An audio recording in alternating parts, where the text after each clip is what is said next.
It's no secret that Kanye thrives on controversy, but in the last few years, he quickly went from praising God to praising Hitler, to praising himself. I'm God.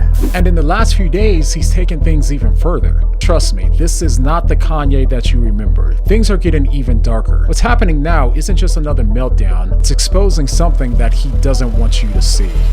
For most of us, the only Kanye that we know is the one at the center of controversy. From interrupting Taylor Swift at the VMAs, to the infamous slavery was a choice rant, to the anti-Semitic tirades, every few years there's a new Kanye scandal. And now we're seeing the most chaotic version of Kanye yet, because whatever this is not Kanye just looking for attention. This time is different. And it's a lot darker. Over the last few days, Kanye has went on yet another unhinged Twitter rant. He started by saying things like, Hitler was so fresh, with a bunch of other tweets praising him, before saying things like, I'm a Nazi, before changing his mind to say, I'm God. And then he started bragging about how racist he was, that all white people are racist, before removing everything from his website, aside from a swastika t-shirt that he left for sale. So this kept going on for a while, and he continuously started bragging about his money and mocked poor people. He said that he was channeling Andrew Tate for a few of his tweets, all before saying, I turned down 3 photos this week with Make-A-Wish kids in wheelchairs. And a lot of people online have been debating why he's doing all of this. And to me,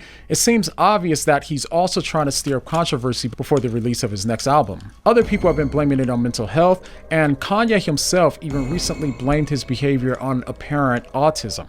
But autism doesn't magically turn you into a Nazi. And while it's possible that some of this could be coming from mental health, a lot of this comes from something deeper, something that you can't fake. This isn't just another Kanye being Kanye situation. It's about his entire worldview shift after his Jesus is King era. If you look closely at all of these things that Kanye is saying, the key thing tying all of this together is how Kanye sees people. As I was researching for this video, I went to his page with my kids in the room and had to quickly shut my computer because his timeline was flooded with pornography, actual graphic, explicit videos. And after he posted all of this, X flagged his profile with a sensitive content warning, and even Elon Musk confirmed that Kanye's account was being restricted from public view. And then, after all of this, Kanye made a final post saying, I'm logging out of Twitter. I appreciate Elon for allowing me to vent. It was very cathartic to use the world as a sounding board. It was like an ayahuasca trip. Love all of you who gave me your energy and attention. And then his account is gone. Now, of course, we've seen Kanye deactivate several times before, but this is the first time that we can see the fruits of his new worldview. And the deeper that you look, the darker it gets. And by the way, when someone loses something, whether it's their worldview or just common sense, the results can be devastating. And speaking of being devastated by losing things, I have to tell you about today's sponsor, Home Title Lock. Did you know that American homeowners nationwide have over $32 trillion in equity? And cyber criminals are targeting it with a growing scam that FBI calls house stealing. House alarms, doorbell cameras, and deadbolts won't work against these thieves because they're not after your stuff. Instead, they're after your equity. If your title isn't being monitored, scammers can transfer the title of your home into their name using a one-page document they file at the county, and then they can take out loans against it or even sell it behind your back. And the scariest part?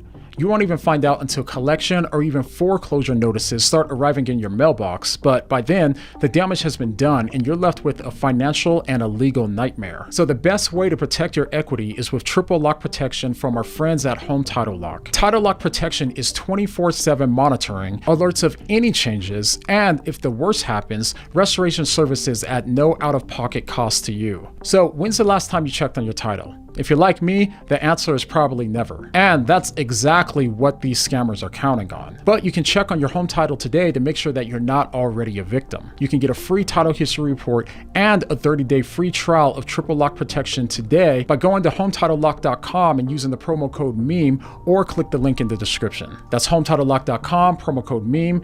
And thank you to Home Title Lock for sponsoring this portion of the video, as it really does make a huge difference for us. All right, now back to the video. If we see Kanye's meltdown as random or just for shock value, then we're missing something deeper. If you follow Kanye long enough, then you probably have noticed this shift as well. It's not just that he's gotten more extreme, it's that he doesn't see people the same way anymore. He won't hire people that he thinks is unattractive. He flaunts his wife's body rather than who she is as a person. He sees his net worth as proof that he's better than everyone else. He brags about refusing to take photos with terminally ill children. And when you compare all of that to who he was when he first claimed to be following Christ, it's not even remotely the same. It's night and day. Back then, he talked about how his family was his main priority and even said that it hurt his soul to see his then wife Kim dressing immodestly, implying a degree of care and respect. At least publicly, he seemed to value her for more than just her body. You are my wife, and it affects me when pictures are too sexy. That was affecting like my soul and my spirit as someone that's married and loved. But now, reportedly, he doesn't see his kids often. His actions continue to prove that his kids can't be all that important to him. He treats random people on social media like crap, and he also seems to be reducing his wife's worth to her physical appearance. He seems to only value her for her body, or at the very least, only wants other people to value her for her body,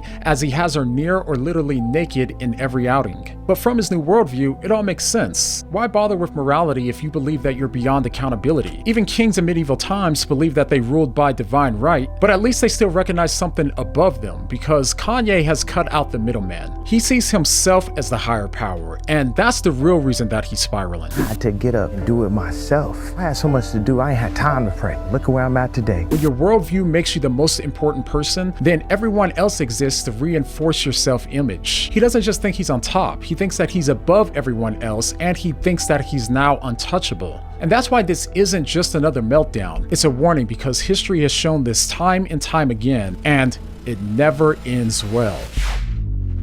The idea that you can be like God goes back to at least the beginning of humanity, when the serpent told Eve that she could be like God. It's the original formula for disaster. Nebuchadnezzar was a king who took credit for his vast empire, boasting that he built it all by his power, and God humbled him drastically, causing him to lose his sanity and live like a wild animal. Only when Nebuchadnezzar acknowledged God as the higher power did he regain his reason. And Paul even warned that when people worship the created thing, whether it's themselves or an idol, instead of the creator, their thinking becomes futile and their hearts become darkened.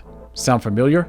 Kanye's meltdown checks every box. Like Nebuchadnezzar, he refused to give God the credit for his accomplishments and said that it was entirely his own doing. And when the serpent said that you can be like God, Kanye's ego seems to be listening. Over and over, scripture shows us that self-worship always ends in self-destruction. But here's the truly ironic part about all of this. Kanye's new worldview doesn't cause him to just dehumanize others, it also causes him to dehumanize himself. Now, it might sound crazy to say that Kanye is dehumanizing himself, because after all, he's shouting, "I'm God," right? But if you look at his tweets closely, you'll see this reoccurring theme. He ties his personal worth almost entirely to his net worth. Now, it's not just that he insults people for having less money. He's implying that he's valuable because he has so much money. And anytime that you equate your self-worth with your net worth, you're essentially reducing your own identity to nothing more than a bank balance. Which, by the way, is a terrible idea, since money is a fragile and external metric. And ultimately, Kanye could have one of the highest bank accounts in the world. But the more that he insists that he's untouchable because of $2 billion, the more he confines himself to a prison of constant performance and arrogance. And that's the irony of self-worship. The more you lift yourself up,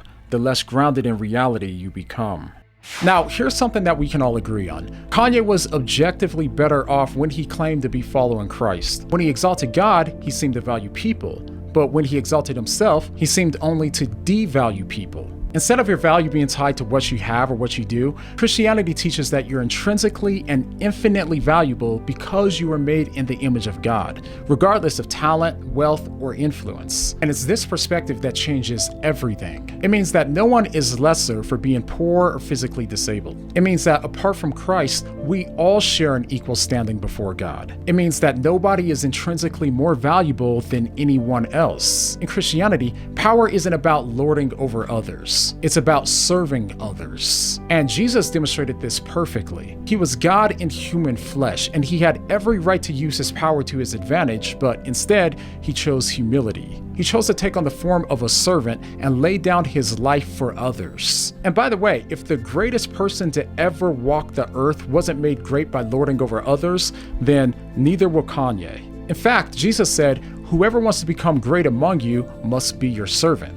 Biblical greatness lifts others up, especially the vulnerable, rather than devaluing them. So in the end, Kanye's story isn't about celebrity drama. It's a real-time warning of what happens when we put ourselves on the throne. So in that sense, this isn't about Kanye, it's about all of us. When we chase power, status, and self-exaltation, we start losing our humanity. And the only way to truly find yourself is to stop trying to rewrite your identity and surrender to the one who made you. If you've made it this far and you've surrendered to the one who's made you, then leave a comment down below with the words, "I surrendered." And then go ahead and check out this video on the screen, and I'll see you guys on the next one. All right? Thanks for watching.